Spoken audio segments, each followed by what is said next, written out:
Hi అండి, welcome back to our channel. ఈరోజు మన వీడియోలో చాలా సింపుల్గా టేస్టీగా మెంతికూర కర్రీని ఎలా చేసుకోవాలో చూపించబోతున్నాను. చాలా బాగుంటుందన్నమాట. కొత్తగా డిఫరెంట్గా ఉంటుంది. ట్రై చేయండి.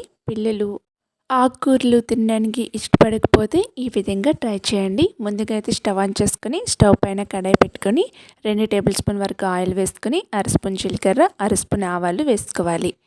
ఇలా వేసుకున్న తర్వాత ఆవాలు జీలకర్ర చిటపటలాడేంత వరకు ఉంచేసుకొని ఇప్పుడు సన్నగా కట్ చేసి పెట్టుకున్న ఒక పెద్ద ఆనియన్ని ఈ విధంగా స్లైసెస్గా కట్ చేసేసుకొని వేసేసుకోవాలి.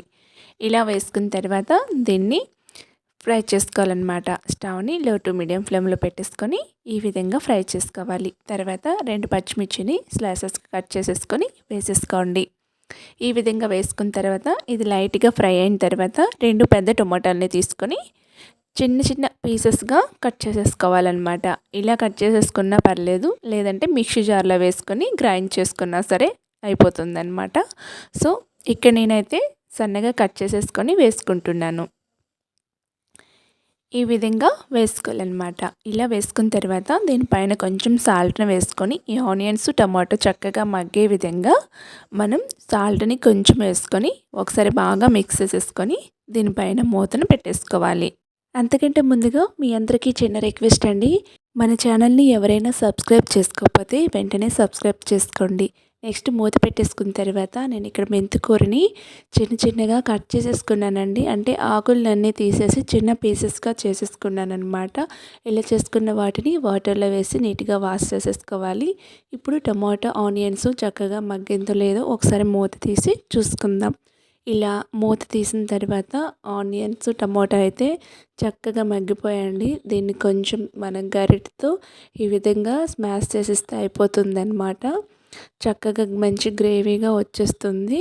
లేదు అనుకునే వాళ్ళు మిక్సీ జార్లో వేసుకొని గ్రైండ్ చేసుకున్నా సరే మంచి గ్రేవీ వస్తుందన్నమాట. సో ఈ విధంగా చక్కగా మిక్స్ చేసేసుకోవాలి. ఇప్పుడు మన వాటర్లో నీట్గా వాష్ చేసి పెట్టుకున్న మెంతికూరని ఇప్పుడు వేసేసుకోవాలండి. సో మెంతికూర ఆకులుగా ఉంటేనే మనకి బాగదని చెప్పేసి నేనైతే ఆకులన్నీ చిన్న చిన్న పీసెస్గా చేసేసానమాట.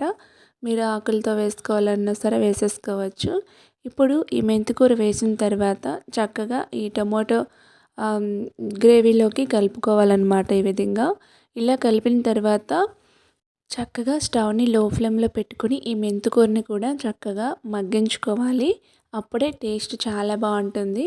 ముందుగా అయితే మనం సాల్ట్ అయితే వేసాం కదా, కొంచెం చూసుకొని మళ్ళీ ఇప్పుడు ఇందులోకి సాల్ట్ని వేసుకోండి. నెక్స్ట్ అర స్పూన్ వరకు కారం వేసుకోండి, ఎందుకంటే పచ్చిమిర్చి వేస్తారు కాబట్టి. హాఫ్ స్పూన్ పసుపు ఇలా వేసుకున్న తర్వాత చక్కగా దీన్ని మళ్ళీ మిక్స్ చేసేసుకోండి. ఈ విధంగా మిక్స్ చేసేసుకొని స్టవ్ని లో ఫ్లేమ్లో పెట్టుకొని దీనిపైన మూతను పెట్టేసుకొని మీరు మగ్గించుకున్నారంటే చాలా బాగుంటుందండి. పిల్లలు ఆకుకూరలు తినడానికి అస్సలు ఇష్టపడరు కదా, అలాంటప్పుడు ఈ విధంగా చేసి పెట్టారంటే వాళ్ళు చాలా ఇష్టంగా తింటారనమాట. సో ఇప్పుడైతే మూతను తీసేసుకున్నాక చూస్తేనే కూర అంతా కూడా చక్కగా మగ్గి ఇంకా టమాటో గ్రేవీలోకి కలిసిపోయింది కదా. ఇవంతా కూడా ఇంకా 2-3 నిమిషాల పాటు ఈ విధంగా చేసేసుకొని మీరు ఏవైనా మసాలాస్ యాడ్ చేయాలంటే యాడ్ చేసుకోవచ్చు. సో ఇప్పుడైతే గ్రేవీకి తగ్గట్టుగా వాటర్ని వేసుకోవాలి. నేను చిన్న గ్లాస్తో హాఫ్ గ్లాస్ వరకు వాటర్ వేసానమాట. వాటర్ వేసేసుకొని మూతను పెట్టి ఇంకా 2 నిమిషాల పాటు స్టవ్ని లో ఫ్లేమ్లో పెట్టుకొని కొంచెం ఆయిల్ పైకి ఈ విధంగా వస్తుంది అనేటప్పుడు స్టవ్ని ఆఫ్ చేసేసుకోవటమే. చక్కగా మంచి గ్రేవీ కర్రీ రెడీ అయిపోయిందండి. మెంతికూర 2 టమోటాలతో గ్రేవీ కర్రీ అయితే చాలా ఈజీగా చేసేసుకున్నాం కదా. నేనైతే ఇక్కడ ఎలాంటి మసాలాలు వాడట్లేదండి. సో మీరు వేయాలనుకుంటే వేసుకోవచ్చు. అలా ఫైనల్గా అయితే నేను కొంచెం ధనియా పౌడర్ అయితే ఇక్కడ వేస్తున్నాను. ఇంకే వేయట్లేదన్నమాట. గరం మసాలా ఇంకే మసాలా అయినా సరే మీరు యూజ్ చేయొచ్చు, మీరు వేయాలనుకుంటే బాగుంటుంది. సో నేనైతే కొంచెం ధనియా పౌడర్ ఒక అర స్పూన్ వరకు ధనియా పౌడర్ వేసేసుకొని మిక్స్ చేసేసుకున్నాను. చాలా టేస్టీగా ఇంకా ఈజీగా చేసుకుని మెంతికూర గ్రేవీని చూపించాను కదా. సో మీరు కూడా తప్పకుండా ఈ గ్రేవీని ట్రై చేయండి. చాలా అంటే చాలా బాగా వస్తుంది ఫ్రెండ్స్.